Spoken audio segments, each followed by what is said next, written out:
ቅሳ ምንጩ የሚታወቅ ቁም ነገር አዘል የሆነ ታሪክ የሰው ልጆች ልብ ላይ የሚላክ የአላህ ሰራዊት ነው ተብሏል። የዘነጉ ልቦችን ያነቃል። ነቢያችን ሰላቱ ወሰላም ከነገሩን ለሰሐቦቻቸው ከነገሯቸው ታሪክ መካከል አንዱ የጁረይጁል ዓቢድ ታሪክና ቅሳ ነው።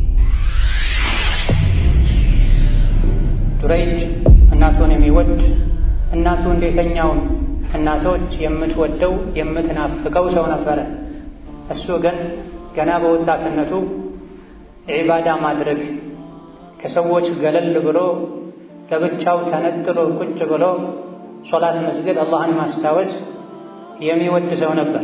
ليس من يقطع طرقا بطلا إنما من يتقي الله. الحمد لله رب العالمين والعاقبة للمتقين ولا عدوان إلا على الظالمين والصلاة والسلام على الرسول الأمين وعلى آله وأصحابه والتابعين ومن اهتدى بهداه واتبع سنته إلى يوم الدين. أما بعد أوصيكم ونفسي بتقوى الله يا عباد الله. يا الله بارك فيك. الله تبارك وتعالى ያዛቸውን በመታዘዝ የከለከላቸውን በመከልከል በሁሉም ቦታና ሁኔታ ላይ ፍሩት፣ ተጠንቀቁት። ቅሳ ምንጩ የሚታወቅ ቁም ነገር አዘል የሆነ ታሪክ የሰው ልጆች ልብ ላይ የሚላክ የአላህ ሰራዊት ነው ተብሏል። የዘነጉ ልቦችን ያነቃል። ነቢያችን ሰላቱ ወሰላም ከነገሩን ለሰሐቦቻቸው ከነገሯቸው ታሪክ መካከል አንዱ የጁረይጁል ዓቢድ ታሪክና ቅሳ ነው። ቡኻሪና ሙስሊም በዘገቡት ሐዲስ መሰረት ነቢያችን ሰላቱ ወሰላም ሦስት ሰዎች ገና ጨቅላ ሕፃን እያሉ አፍ ሳይፈቱ እንደተናገሩ ገልጸው የሦስቱንም በጨቅላነት ዕድሜ ላይ ያወሩ ሰዎችን ታሪክ ሲዘረዝሩ ጁረይጅ እናቱን የሚወድ እናቱ እንደተኛውን እናቶች የምትወደው የምትናፍቀው ሰው ነበረ። እሱ ግን ገና በወጣትነቱ ዒባዳ ማድረግ ከሰዎች ገለል ብሎ ለብቻው ተነጥሎ ቁጭ ብሎ ሶላት መስገድ አላህን ማስታወስ የሚወድ ሰው ነበር። ከሱ የሚጠበቀውን ለእናቱ አድርጎ ከዛ በኋላ ሰውመዓ የሚባል ከፍ ተደርጎ የተሰራ የዒባዳ ጎጆ ውስጥ ገብቶ ሶላት ይሰግዳል።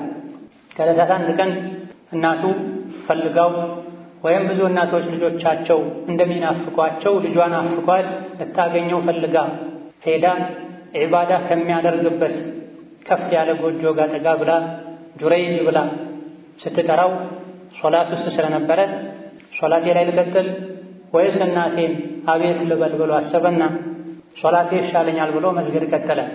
መልስ ስላጣች ተመልሳ ወደ ቤቷ ሄደች። በሚቀጥለው ቀንም መታ እንደገና ጁረይጅ ብላ ልጇን ጠራች። መልስ አላገኘችም፣ ትታ ሄደች። በሦስተኛውም ቀን ተመልሳ መታ ጁረይጅ ብላ ጠራች። መልስ አላገኘችም።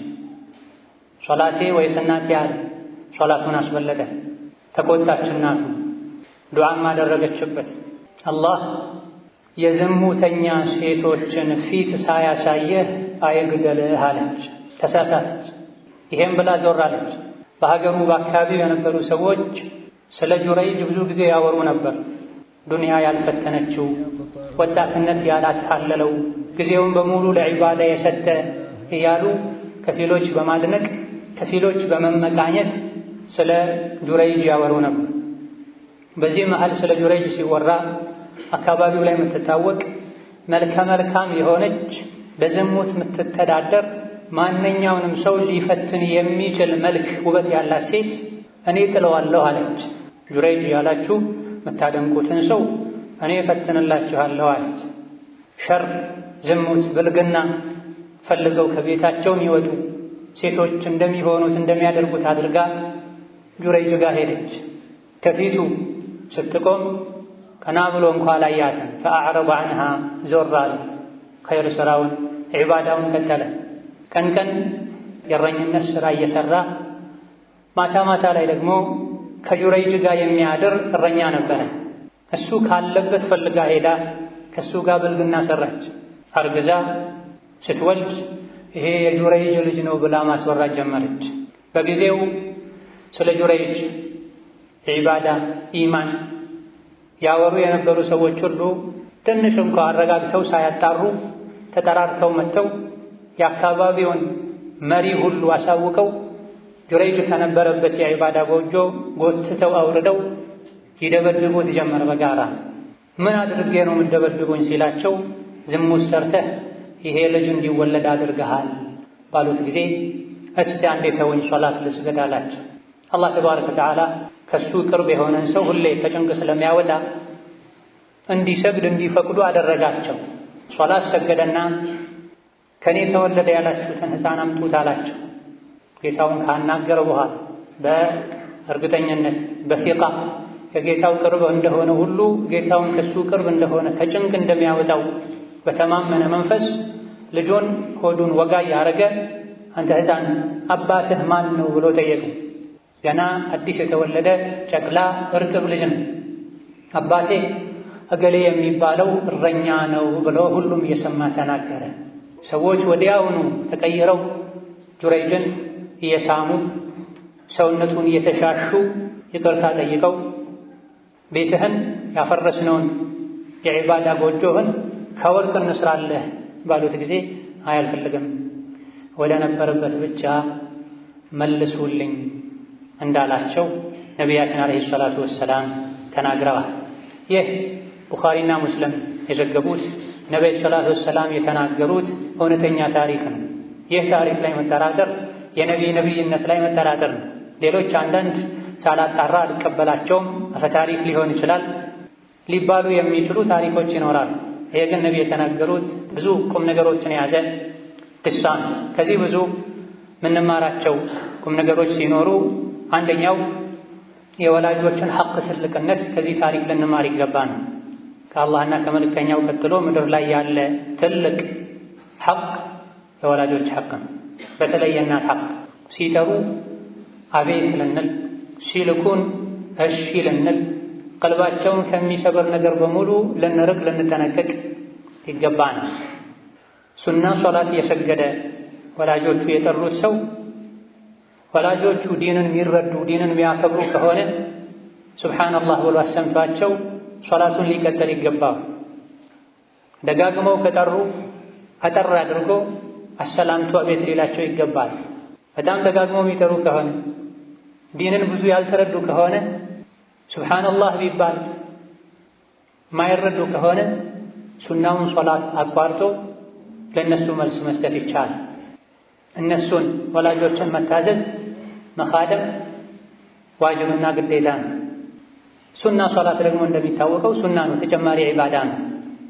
ሱናና ግዴታ ዒባዳ ሲጋጭ ግዴታውን ነው የምናስቀድመውና ወላጆች በተለይ ዕድሜያቸው የገፋ ሌላ ሊያዙት ሊልኩት የሚችሉ ሰው የሌላቸው ወላጆች ሲጣሩ ከተቻለ አሳጥሮ ማሰላመት ካልሆነ ማቋረጥ ይቻላል ይገባልም ጭምር።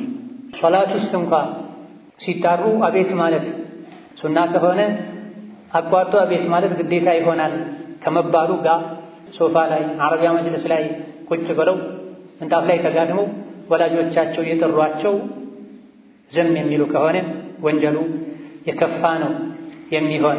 ስለዚህ ሱና የሆኑ ተጨማሪ ዒባዳዎችን ያደረጉ ወደ አላህ ከመቃረብ ይልቅ ወላጆችን እያኻደሙ እያስደሰቱ ወደ አላህ መቃረብ የተሻለ ዒባዳ ይሆናል። ወከዛሊክ ወላጆች በተለይም እናት ልጆቿን በጣም እንደምትናፍቅ ከልጆቿ ጋር በየቀኑ በየጊዜው ቁጭ ብላ ማውራት ከነሱ ቅርብ መሆን እንደምትፈልግ ልጆችም ይሄን ተረድተው እናቴ ከዘገየው ትጨነቃለች ብለው ከእናቶቻቸው ቅርብ ሊሆኑ ቀልባቸውን ከመስበር ሊጠነቀቁ እንደሚገባ ከዚህ እንረዳለን። ወከዛሊክ ከዚህ ቅሷ የእውቀትን አንገብጋቢነት ከአደጋ እንደሚያድን ከችግር እንደሚጠብቅ እንረዳለን። ጁረይጅ አልዓቢድ ነው የሚባል። ዓቢድ ማለት ዒባዳ በማድረግ የተጠመደ ጊዜውን በሙሉ ለዒባዳ የሰጠ ማለት ነው። ጁረይጅ አልዓሊም ሳይሆን ማለት ነው። ያለ እውቀት የተለያዩ ተወዳጅ ዒባዳዎችን ከማድረግ ከእውቀት ጋር ግዴታ ብቻ የሆኑ ዒባዳዎችን እያደረጉ መኖር የተሻለ። እውቀት የሌለው ሰው በአንድ በኩል ዒባዳ ቢያበዛም ኸይር ስራ ቢያበዛም በሌላ በኩል ብዙ ዓመት ለፍቶ የሰራውን ኸይር ስራ የሚያበላሽበት ጥፋት ሊያጠፋ ይችላል በጅህልናው ምክንያት። ጁረይጅ እውቀት አልነበረም፣ ነገር ግን ደግ አላህ የሚፈራ ሰው ነበር። በሚያውቀው ያክል ይሰራ ነበር። ዒባዳ የወደ ነበር። ከሰዎች ተነጥሎ ሶላት፣ ዚክር፣ ዱዓ ያበዛ ነበር። እውቀት ቢኖረው ጁረይጅ እናቱ ስትጠራው ሱብሓነላህ ማለት ይችል ነበር። ሶላቱን አቋርጦ አቤት ማለት ይችል ነበር፣ ይገባው ነበር። አሳጥሮ ሁሉ መሄድ ይችል ነበር። ረጅም ጊዜ ቆማ ስትጠራ 3 ቀን በተከታታይ ስትመጣ ጌታዬ ሆይ ሶላት ይሻላል ወይስ እናቴን አቤት ማለት እያለ ያመነታ ሶላቱን አያስበልጥም ነበር እውቀት ቢኖር ዕልም ቢኖር። ስለዚህ ማንኛውም ነገር ከማድረጋችን በፊት ዕልም ልናስቀድም ይገባናል። ስለ አንድ ዒባዳ ኸይር ስራ ከሰማን አፈጻጸሙስ እንዴት ነው ብለን ልንጠይቅ ይገባል። የተኛውንም አይነት የንግድ ስራ መስራት የፈለገ ሰው ከሸሪዓ አንፃር ይህ ስራ ሲሰራ ምን መሟላት አለበት፣ ምን ይከለከላል፣ ምን ይፈቀዳል፣ ሪባ ውስጥ ያስገባል ወይ፣ ማጭበርበር አለበት ወይ ብሎ ሊጠይቅ ይገባዋል። እንደዚሁ ስለ አንድ ነገር ጠቀሜታ ስለሰሙ ብቻ ብድግ ብሎ መስራት አላህ ዘንድ ተባረከ ወተዓላ ሊያስጠይቅ ይችላል። እዚህ ዱንያ ላይም መጨረሻ ሊያስቆጭና ሊያስወቅስ ይችላልና ከምንም በፊት እውቀት ሊቀድም ይገባዋል። ሸይጣን መቶ ያለ እውቀት ዒባዳ የሚያደርግ ሰው ሲሞት ማይደሰተውን ያክል አንድ ብቻ አላህን የሚያውቅ ዲንን ሐላል ሐራምን የሚያውቅ ሰዎችን ከአላህ ጋር የሚያስተዋውቅ ዓለም ሲሞት ይበልጥ ደስ ይላል። ስለዚህ በሁሉም ነገር ላይ እውቀትን ልናስቀድም ይገባናል። ልጅ አስተዳደግ ላይ፣ የትዳር ህይወት አመራር ላይ፣ ጎረቤት ጋር አኗኗር ላይ ኢላ ገይሪ ዛሊክ እውቀትን መሰረት አድርገን ልንጓዝ ይገባናል። ወከዛሊክ የቁጣን አደገኝነት ልጆች ላይ ዱዓ የማድረግን አደገኝነትም ከዚህ ቅሷ እንረዳለን። የጁረይጅ እናት በቁጣ መንፈስ ላይ ሆና መጥፎ ዱዓ አድርጋለች። እንደውም እሷ ቀለል ያለ ዱዓ ያደረገች ነበር የመሰላት። የከፋ ዱዓ ነው ያደረገችው። ዝሙት ሳትሰራ አትሙት አላለችም። ትንሽ ሳስታለት የዝሙተኞችን ፊት ሳታይ አላህ አይግደልህ ነው ያለችው። ይሄ አደጋ ነው። የዝሙተኛን ፊት ካዩ ቀጥሎ ያለው ዝሙት ነው የሚሆን። የዝሙተኛ ፊት እንደ ተራ ፊት አይደለም። ስራቸው ሁሉ ሐሳባቸው ሁሉ ዝሙትና ለዝሙት መጣራት ስለሆነ ፊታቸው ወደ ዝሙት ይጣራል፣ እንቅስቃሴያቸው ወደ ዝሙት ይጣራል። ስለዚህ በቁጣ ሰዓት ሸሪዓችን አትናገሩ ነው ያለ። ቆመህ ከሆነ ቁጭ በል፣ ቁጭ ብለህ ከሆነ የተቆጣኸው ጋደም በል፣ ውዱእ አድርግ፣ ካልተረጋጋ ረክዓቴን ስገድ ነው። ቁጣ ከሸይጣን ነው። ሸይጣን ከእሳት ነው የተፈጠረው። በውሃ አብርዱት፣ ውዱእ አድርጉ ተብሎ ዝም በሉ ተብሎ። ስለዚህ ወላጆች ከልጆቻቸው ጋር ባላቸው ግንኙነት ቁጣን፣ ግንፍልተኝነትን፣ ጉልበተኝነትን ሊጠነቀቁ ይገባቸው። እንደዚሁ ደግሞ ልጆች ላይ ዱዓ ማድረግን ሊርቁ ይገባቸው። ነቢያችን ሰለላሁ ዐለይሂ ወሰለም ልጆቻችሁ ላይ ዱዓ አታድርጉ፣ ዱዓ መቅቡል የሚሆንበትን ወቅት አግኝታችሁ ያላችሁት ነገር ልጆቻችሁ ላይ ሊደርስ ይችላል ብለዋል። የጁረይጅ እናትም በቂ እውቀትና ፊቅህ ቢኖራት ልጇ ላይ ዱዓ ከማድረግ ይልቅ ለሱ ነበር ዱዓ ማድረግ የነበረበት። አላህ ቀልብ ይስጥህ፣ አላህ ወደ እናትህ ይመልስህ ነበር ማለት ያለበት። 3 ቀን ሙሉ ደጋግማ ሄዳ ስትጠራው አቤት እንዳይል ያደረገው የሆነ ምክንያት ሊኖር እንደሚችልም መገመት ይገባ ነበር። ሞቶ ቢሆንስ፣ ሳይሰማ ቀርቶ ቢሆንስ። በተለይ ለእናቱ ደግ ነበረ እንደተነገረው፣ እናቱ የሚወድ እናቱ የሚያከብር ሰው። እዚህ ጋር የተሳሳተ 1-2 ቀን ስትጠራው ነው አቤት ያላለው። ያን ያክል ሁሌ የሚታወቅበት ጥፋት አላጠፋም። ከጌታው ጋር ያለው ሶብር አድርጋ ዱዓ ብታደርግለት የተሻለ ነበር ተብሏል። ቁጣን ዋጥ ማድረግ ልጆች ላይ ዱዓ ከማድረግ መጠንቀቅ ያስፈልጋል። በቁጣ ሰዓት ላይ ያደረገችው ዱዓ ልጇ ላይ ደርሶ በዝሙት ተደርድሯል። መጨረሻ ላይ አላህ ቢያድነው ልጅ ወልደሃል ተብሏል በዚና አላህ ቢያጠራው። ስለዚህ ወላጆች ልጆቻቸው ላይ ዱዓ ከማድረግ ሊጠነቀቁ ይገባቸዋል። መጥፎ ዱዓ ከማድረግ ይልቅ ካፋቸው ሁሌ መልካም ዱዓ እንዲወጣ ሊያለማምዱ ይገባቸዋል። አላህ ተባረከ ወተዓላ ለሚያውቀው ጥበብ ሁሉም እንዲማር ነው ይሄ ቅሷ እንዲከሰት የፈቀደ። ወላጆችም ልጆቻቸው ላይ ዱዓ ማድረግ እንደማይገባቸው፣ በሆነ ባልሆነው መቆጣት እንደሌለባቸው ለማስተማር፣ ልጆችም ደግሞ የወላጆቻቸው ሐቅ ከሱና ዒባዳ እንደሚቀደም ለማስተማር ነው። ያለ አንዳች ምክንያት አንድ ነገር አይሆንምና። ወከዛሊክ ከዚህ ቅሷ ከምንማራቸው ቁም ነገሮች አንዱ ሷሊሖች አላህን የሚፈሩ ደግ የሆኑ ሰዎች አላህ ተባረከ ወተዓላ እንደሚያጠራቸው ከጭንቅ እንደሚያወጣቸው ዱዓቸውን እሺ እንደሚላቸው እንረዳለን። ዝሙት ሰርተሃል ብለው መላው የአካባቢ ሰው ጁረይጅን ሲደበድቡት ከዚህ ያዳነው አላህ። በጭንቅ ጊዜ በመከራ ጊዜ አላህን የተጣራ አላህ አያሳፍረው። ሁሌ አላህን በመጥራት የሚታወቅ ከሆነ ዱዓው፣ እስትግፋሩ፣ ዚክሩ ወደ ሰማይ የሚወጣበት የታወቀ በር ያለው ሰው በጭንቅና በመከራ ጊዜ ጌታዬ ሆይ ከጭንቅ አውጣኝ ሲል አላህ ተባረከ ወተዓላ እሺ ይለዋል። ዩኑስ ዓለይሂ ሰላም አሳ ነባሪ ውጧቸው የአሳ ነባሪ ሆድ ውስጥ የባህር ጨለማ ውስጥ ሆነው ጌታዬ ሆይ ትራፊክ ገባ እኔ ራሴን በድያለሁ ባሉ ጊዜ አላህ ተባረከ ወተዓላ አሳ ነባሪው ወደ ውጭ አውጥቶ እንዲተፋቸው አዞታል። ጁረይጅም በጣም ከባድ በሆነ ወንጀል በተጠረጠረ ጊዜ ሶላት ሰግዶ ጌታውን ተማጽኖ ጭራሽ ይናገራል ተብሎ ማይታሰብን ጨቅላ ሕፃን ልጅ ሆዱን ወጋ ያደረገ ማነው አባትህ ብሎ አባቴ ገሌ ነው ብሎ ጁረይጅን አጥርቷል። ከዚህ በሰላም በደስታ ጊዜ ከጌታችን ጋር ያለን ግንኙነት የተስተካከለ ያማረ ከሆነ በችግርና በመከራ ጊዜ አላህ መውጫ መንገዶችን ይፈጥርልናል፣ መጨረሻችንን ያሳምርልናል። ወከዛሊክ ማንኛውም አላህ ጸጋ የሰጠው ሰው ሰዎች ሊመካኙት ይችላሉ። ምንም እንኳን ንጹህ ብጹህ ቢሆን እንኳን ሰዎች በወንጀል ሊጠረጥሩት ስሙን ሊያጠፉት እንደሚችሉ ከጁረይጅ ቅሷ ልንማር ይገባል።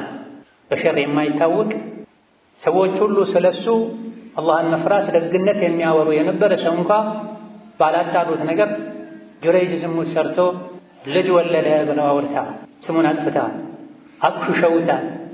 ይሄን አላህ የሚያደርገው አንዳንዴ በሚደርስብን ፈተና ሰብር አድርገን ደረጃችን ከፍ እንዲል፣ ሌላ ጊዜ ደግሞ ዱንያ የፈተና ዓለም እንደሆነች አውቀን እንታገዝ ዘንድ ነው፣ እንጠላት ዘንድ ነው። መቼ ነው ከዱንያ የመውጣው? ለብ የሌለበት ሀገር፣ መጥፎ ቃል ማይሰማበት፣ ስድብ የሌለበት፣ በደል የሌለበት ዓለም ወደ ጀነት የሚሄደው መቼ ነው እንድንል። ነቢያት እብድ ተብለዋል፣ ድግምተኛ ተብለዋል፣ ተገልምጠዋል፣ ተመናጭቀዋል፣ በመጋዝ ተቆርጠዋል፣ እሳት ተጥለዋል፣ በጥባጭ ተብለዋል። ይሄ ሁሉ ከመሆኑ ጋር ሰብር አድርገዋል። መጨረሻ ድል የሆነው ለነሱ መልካም ስማቸው እስከ ቅያማ የሚነሱ አይነሱም። ምቀኞች፣ ጠላቶች፣ ስም አጥፊዎች ጠፍተዋል። በእነሱ የሚኮራ ማንም የለም። ወሀከዛ የመረጋጋትና ነገሮችን የማጣራትን አንገብጋቢነት አስፈላጊነት ከዚህ ቅሷ እንረዳል። ጃሂል አላዋቂ የሆነ ሰው ቶሎ ቶሎ እንደሚገለባበጥም ከዚህ እንረዳል። ለዚህ ነው አላህ ተባረከ ወተዓላ ወላ ተኩን ሚነል ጃሂሊን ያ ሙሳ አዑዙ ቢላሂ አን አኩነ ሚነል ጃሂሊን ያ ከጃሂል ካላዋቂዎች ከመሆን አላህ ይጠብቀን። ኑሕን ከጃሂሎች አትሁን ያላቸው አላህ ተባረከ ወተዓላ ጅህልና የሚያሳፍር ካባ ነው። የሰው ልጅ የትኛውንም ነገር ተሸክሞ ተለቅልቆ ከሚያፍረው በላይ በጅህልና ከመሰየም ጅህልናን ከመሸከም ሊጠየፍ ሊፈራ ሊጠነቀቅ ይገባል። ብዙ ነገር ያሳጣል፣ ከአላህ ያጣላል፣ ከአላህ ወዳጆች ጋር ያጣላል። ጁረይጅ በዒባዳ በሶላት የሚታወቀን ሰው ዝሙት ሰርቶ ልጅ ወለደ ተብሎ ሲወራ አቅል ያለው እውቀት ያለው ሰው ስራ መሆን የነበረበት እንዴት ሊሆን ቻለ? እኔ አይመስለኝም፣ ጆሮዬን መላሴን ጠብቃለሁ ሊል ነበር የሚገባው። ነገር ግን ሁሉም ግር ብለው መጥተው ጁረይጅን መደብደብ ነው ያዙት። ያውም ፋሲቅ የሆነች በብልግና የምትታወቅ ሴት ነግራቸው አራት ሰዎች አይተው አይደለም። ሕፃኑ ልጅ አባቴ እሱ ነው ብለው አይደለም።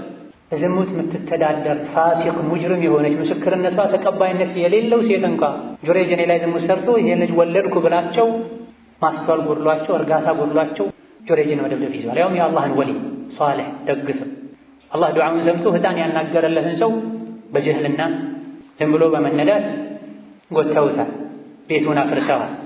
ስለዚህ ማንኛውም ነገር ስንሰማ መጀመሪያ ረጋ ልንል፣ ወሬ ይዘህ ለምን መጣህ እኔ ምን አገባኝ ልንል፣ ሸይጣን ካንተ ውጪ የሚልከውን መልእክተኛ አትሆነው እንደ አንተን የላከው ዘር በል አንተ የሸይጣን መልእክተኛ ልንል ይገባል። ደጋግ ቀደምቶች ይሄን ያደርጉ ነው። ዛሬ ዕለት እገሌ ስላንተ መጥፎ ነገር ተናገረ ሲሉት ጎበዝ ለእኔ አስበህ ነው ሁሉም እንዳንተ ቢወደኝ አይደለም ያሉት። ዘብል ከፊቴ ሸይጣን ካንተ ውጪ ለሸር የሚልከው መልእክተኛ አትሆነው እንዴ አንተን የላከህ ብለው አሳፍረው ነበር የሚመልሱ። ዛሬ ግን ስለ ሰዎች ክፋት፣ ጥፋት፣ ስህተት የሚነግረንን ሰው ባለውለታ አድርገን ነው የምናየው ብዙዎቻችን። መሰረት የሌለውን ጉዳይ ሐቅና እውነት አድርገን ነው የምናየው። ግምትን፣ ጥርጣሬን፣ የፋስቅን የውሸተኛን ወሬ መሰረት አድርገን ከወዳጅ ጋር እንጣላለን። ሰውና ማል የአላህን ወዳጅ የአላህን ወሊ እንጠላለን። ስሙን እናጠፋለን። ምን ጎዳው ራሳችንን። ከደጋ ቀደምቶች መሃል አንዱ እገሌ ስላንተ መጥፎ ነገር አወራ ብለው ሲነግሩት ወዲያውን ወደ ጓሮ ሄዶ ወይን፣ ቴምር፣ ፍራፍሬ ሰብስቦ ላማው ሰው ወስዶ ሰጠው። ግራ ገባው። እሱ ስለሱ መጥፎነት ነበር ያወራው። ምን ነው ሲለው በሰዎች ፊት ስለኔ መጥፎነት አውርተሃል አሉ። አንተ መልካም ሥራህን ለኔ ስለሰጠኸኝ እኔ ደግሞ ማሳያ ውስጥ ካሉ ፍራፍሬዎች ጥሩውን ልስጥህ ብዬ ነው፣ ውለታ ልክፍልህ ብዬ ነው ብላ። ባል ከሚስት ጋር አብረው በጋራ ንግድ የሚሰሩ ሰዎች ከንግድ አጋራቸው ጋር የሚያጣላቸውን ወሬ ሲሰሙ መጀመሪያ ቆም ብለው ሊያረጋግጡ ይገባል። አላህም ተባረከ ወተዓላ ወሬ ከመጣላቸው አረጋግጡ ብለው አዟል። ካልሆነ ግን እንጸጸታለን ማለት ነው። ሰዎችም ተጸጽተው ጆሮዬን ቅርታ ጠይቀዋል። መሳም መተሻሸት ይዘዋል። አንዳንዱም አይገባ ቢሆን አላህ ተባረከ ወተዓላ የተጨነቀን ሰው የተቸገረን ሰው ከጭንቅ እንደሚያወጣ በጭንቅ በመከራ ጊዜ ወደ ሶላት መፍጠን እንዳለብንም ከጁረይጅ ቅሷ እንማራለን። ነቢያችን ሰለላሁ ዐለይሂ ወሰለም የሆነ ጉዳይ ሲያሳስባቸው ሲጨናነቁ ወደ ሶላት ይፈጥኑ ነበር ተብሏል። ነገሮች ሁሉ ሲወሳሰቡ መውጫ ቀዳዳ ስናጣ የሰማይ በር ክፍት እንደሆነ ቅርብም እንደሆነ በማወቅ ውዱእ አድርገን ሰግደን አላህን ተማጽነን ዱዓ አድርገን ችግራችንን እንዲያስወግድልን መውጫ መንገድ እንዲያበጅልን ልንለምነው ይገባል። በጎና ሷሊሖች ጥሩ ሰዎች እስከሆነን ድረስ አላህ ለእኛ እንደሚከላከልልን እርግጠኛ ልንሆን ይገባል። አዑዙ ቢላሂ ሚነ ሸይጣኒ ረጂም ኢነላሀ ዩዳፊዑ ዐኒ ለዚነ አመኑ ኢነላሀ ላ ዩሒቡ ኩለ ኸዋኒን ከፉር ባረከላሁ ሊ ወለኩም ፊል ቁርአኒል ዐዚም ወነፈዐኒ ወኢያኩም ቢማ ፊሂ ሚነል አያቲ ወዚክሪል ሐኪም አቁሉ ቀውሊ ሃዛ ወአስተግፊሩላሀ ሊ ወለኩም ወሊሳኢሪል ሙስሊሚነ ሚን ኩሊ ዘንቢን ወኸጢአ ፈስተግፊሩሁ ኢነሁ ሁወል ገፉሩር ረሒም። አልሐምዱሊላህ ወሰላቱ ወሰላሙ ዐላ ረሱሊላህ ወበዕድ። ከጁረይጅ ቅሷ ታሪክ ከምንማራቸው ነገሮች ሌላኛው ሰዎች በመጥፎ ነገር ስማችንን ሲጠሩ ሲያቆሹን የሌለብንን ወንጀል ሲለጥፉብን ለራስ መከላከል መከራከር እንደሚቻል እንደሚፈቀድ እንረዳለን። ጁረይጅ ምን አድርጌ ነው የምትመቱኝ አሉ። ልጅ ወልደህ በዚና ሲሉት ልጁን አምጦታሉና ሰግደው ሆዱን ወጋ እያደረጉ አባትህ ማን ነው ብለሃል። አላህ በቁድራው ሕፃኑን አናግሮታል። አባቴ እገሌ ነው ብሏል። አላህ ጁረይጅን አጥርቷል። ዩሱፍም ዓለይሂ ሰላም ከአለቃቸው ሚስት ጋር ዝሙት ሰሩ ተብሎ በተጠረጠሩ ጊዜ ሂየ ራወደትኒ ዐን ነፍሲ ብላ እኔ አይደለሁም እሷ ናት ለሸር የጠራች የታገለችኝ እሷ ናት ብላ ትቶ አላህ እንዲያስተካክለው መጠበቅ እንደሚቻለው ሁሉ አስፈላጊ ሆኖ ከተገኘ ብዙ ነገሮች የሚበላሹ ከሆነ ለራስ መከራከር ንጽህናን ማረጋገጥ ይቻላል። ወከዛሊክ ልባቸው በተቅዋ በኢማን የተሞላ ሰዎች ስሜታቸውን እንደሚቆጣጠሩ ዱንያን ቸላ እንደሚሉ በትንሹ እንደሚቃቁ ይህ ባህሪ እኛ ዘንድ ሊኖር እንደሚገባ ከጁረይጅ አልዓቢድ ታሪክ እንማራለን። ጎጆውን ካፈረሱ በኋላ ኋላ ላይ ንጽህናውን አላህ ሲያረጋግጥለት ሕፃን ሲመሰክርለት ቤትህን ከወርቅ እንስራለህ ባሉት ጊዜ አይ አልፈልግም ወደ ነበረበት ብቻ መልሱልኝ ብላ አው ከወርቅ ስሩልኝ ማለት ይችላል። መበቀል ይችል ነበር። መልሶ መውቀስ ይችል ነበር። ትርፍ የተናገረው ንግግር ምን የጠየቀው ካሳም ምን ወደ ነበረበት መልሶ ብቻ ነው። ይሄን ዱንያን ቸላ የሚል ጠፊነቷን የሚያውቅ ሰው እንጂ ማንም አይታደልም። ትንሽ መከና ተጭሮበት ተገጭቶበት በ10,000 ብር የሚተካከለውን የውሸት ሰነድ አሰርቶ 50,000 ብር የሚጠይቅ 30,000 ብር የሚጠይቅ በድብድብና በጠብ አካሉ ቆስሎ በ300 በ400 በ1,000 ታክሞ ሳለ ነገር ግን ሰነድ አዛብቶ 30,000 50,000 ብር አውጥቻለሁ ብሎ የሰው ሐቅ የሚበላ ሰው አለ። የዱንያን ጠፊነት ስላላወቀ የዱንያን ጠፊነት ያወቀ ዱንያን በልክ ከያዘ ጭቃውን በወርቅ እንቀይርልን እንኳን ሲሉት አልፈልግም ወደ ነበረበት ብቻ መልሱ ይላል። ወከዛሊክ ከጁረይጅ ቅሷ አንድ ንብረት ያጠፋ ሰው ያጠፋውን መልሶ ማስተካከል እንዳለበት እንረዳለን። ቤቱን አፈረሱ መልሳችሁ ስሩ አላቸው። የሰው ዕቃ ያበላሸ ሰው ንብረት ያጎደለ ሰው ያጠፋውን ራሱን መመለስ ራሱ ከሌለ ተመሳሳዩን መተካት ይጠበቅበታል። ወከዛሊክ አላዋቂ የሆነ የሸሪዓ እውቀት መመዘኛ የሌለው ሰው በትንንሽ በሚያያቸው ነገሮች እንደሚታለል እንደሚሸነገል ትሎ እንደሚቀያየር እንረዳለን። ከደቂቃዎች በፊት ጁረይጅን ሲደበድቡ የነበሩ ሰዎች ብዙም ሳይቆዩ ጁረይጅን መሳም ሰውነቱ ላይ መተሻሸት ጀምረዋል። መሳሙ ችግር አይኖረው፣ ዝም አይከፋ። ነገር ግን ጁረይጅ የአላህ ወልይ ሷሊሕ ደግ ሰው መሆኑን ሲያረጋግጡ ጁረይጅን መተሻሸቱ የጃሂል ሥራ። ከራማ ወልዮች እንዳላቸው እናምናለን። ከጭንቅ ከመከራ ይወጣሉ። ለሰው ያልገራ ነገር አላህ ያገራላቸዋል። ይሄ የወልዮች ከራማ ነው፣ ትክክለኛ የአላህ ወልዮች ከሆኑ። አንዳንዴ ግን ሸይጣን የአላህ ጠላት የእሱ ወዳጅ የሆኑ ሶላት ማይሰግዱ የተለያዩ ቆሻሻ ሥራዎችን የሚሰሩ ሰዎችን ከራማ እንዳላቸው ለማስመሰል ሊሸነግላቸው ይችላል። የሰዎችን አይን ሊያመሳስልበት ይችላል። ሁለቱ መለየት አለ። በትክክል አላህ የሚፈራ ሱናን የሚከተል ሰው አንዳንዴ አላህ ከራማ ሊሰጠው ይችላል። ኢብራሂምን ከእሳት እንዳዳናቸው ሰሓቦች አንበሳ ከዙሪያቸው የተሽከረከረ አሽትቶ እንደተዋቸው፣ ለአነስ ብኑ ማሊክ ለሳቸው ማሳ ብቻ ተለይቶ ዝናብ እንደዘነበላቸው ኢላገሪዳ ተነግሯል። ይሄ ሁሉ ከራማ። ከዛም በኋላ የነበሩ እስካሁንም የአላህ ወልዮች ከራማ አላቸው ትክክለኛ ወሊ ከሆኑ። ነገር ግን ወሊ ከራማ አለው ያሉ ለወሊ ስጁድ ማድረግ፣ ለወሊ መሳል፣ ከወሊ ሰውነት ጋር መተሻሸት፣ ጎንበስ ብሎ እጁን መሳም ይሄ አግባባል። ከነቢያት ቀጥሎ ትልቅ ከራማ ያላቸው የነቢ ሰሓቦች ናቸው። አቡበክር ናቸው፣ ዑመር ናቸው፣ ዑስማን፣ ዓሊ፣ ሙዓዊያ ናቸው። ማናቸውም በጊዜው ለነበሩ ትውልዶች ይሄን እንዲያደርጉ አይፈቅዱም ነበር። በጊዜው የነበሩ በተውሂድ በሱና የታነጹ ትውልዶችም አቡበክር እጅ ላይ ሄደው አይተሻሹም ነው። እሱ የተቀመጠበት ቦታ ብለው የተሻሹ አይቀመጡም ነው። የወልዮች የሷሊሖች ከራማ በልክ በአግባቡ ሊሆን ይገባል። ማንኛውም ቁርአንና ሐዲስ ላይ የጸና ሰው ከራማ ያለው ሰው ትልቁ ከራማ ኢስቲቃማ ነው ተብሎ ሰዎች ሐራም ያዩ ሐራምን መተው፣ ሰዎች ሐራም የበሉ ሐራምን መተው ትልቁ ከራማና ክብር ነው። ሌላ ጃሂል የሚያደርገውን ነገር ደሊል ልናደርግ አይገባንም። ቀደም ሲል ሲደበድቡ የነበሩ ሰዎች ጃሂሎች ናቸው። ከራማ አለው ብለው ጁረይጅን የተሻሹ ሰዎችም ጃሂሎች ናቸው። ጁረይጅ በጊዜው የነበሩ ሰዎች ተሻሽተውታልና እኔም ወልዮችን ሷሊሖችን ከዘራቸውን የውዱቃቸውን ልብሳቸውን ተሻሻለሁ አይባል። ያደረገው ማን ነው? ጃሂሎች ናቸው። ቅድም ሷሊሑን የደበደቡት ማለት ነው። ስለዚህ ጃሂልን አላዋቂን ሳይሆን አራያ ማድረግ ያለብን ቁርአን ሐዲስን ቀርተን ሱናን የሚከተሉ ዑለሞችን አይተን መንገዳችንን ላይ ይገባናል። ሷሊሖች ወልዮች ላይ ወሰን ከማለፍ ልንጠነቀቅ ይገባናል። ከዛ የፈሳድ ሰዎች እምነታቸው ስነ ምግባራቸው የተበላሸ ሰዎች ሰውን ለማበላሸት ሌት ተቀን ጥረት እንደሚያደርጉም ከዚህ እንማራለን። አላህን የሚያውቁ ዲን የሚያውቁ ሰዎች ሌሎችን ወደ ዲን ለመጥራት ጥረት ያደርጋሉ። ከዲን የራቁ ሰዎችም ሌሎችን ከዲን ለማራቅ ጥረት ያደርጋሉና ትንሽ እንኳ ቢሆን ኢስቲቃማ ያለው ሰው ሱናን የሚከተል ሰው አላህ የሚፈራ ሰው ከዙሪያው ካሉ የሸር ሰዎች ሊጠነቀቅ ይገባል።